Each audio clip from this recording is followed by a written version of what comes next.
It's Evidence of a Cluttered Mind Day. Today we're going to read the 33rd passage from the 5th book of Evidence.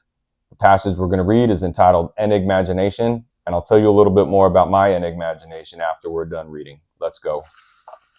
Enigmagination. Enchanting, inscrutable, and mysterious. You have no explanation or overstanding, hence the reason imagination is not enough to gain a fair grasp of the concept. You must dig in much deeper and reach the depths of all that is unknown. You come across a great strength, better known as your enigmagination. It is obscure and is often unorthodox and parallel. No need to be afraid or stare, as many do at the sight of the tattooed enigma.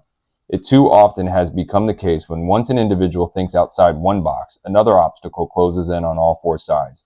I no longer rely on my imagination. My enigmagination steps up and double tasks, clearing the way for the explainable, clear, and overstandable free thought. So my enigmagination comes by way of being a graphic designer. And I've been very fortunate over the last 20 years to have been able to design for the likes of Playboy, True Religion brand jeans, Jessica Simpson, Bob Marley, Guy Harvey, Budweiser, Corona, NCAA, Looney Tunes, Zippo lighters, and a slew of other top-notch brands.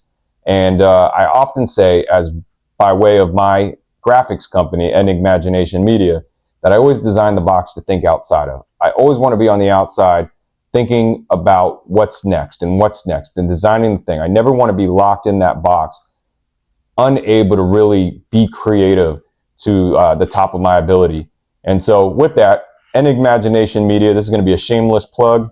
I got to pay the bill some way because these books don't necessarily do that. Check it out. If you need some design work done, holla at your boy. See you next Monday.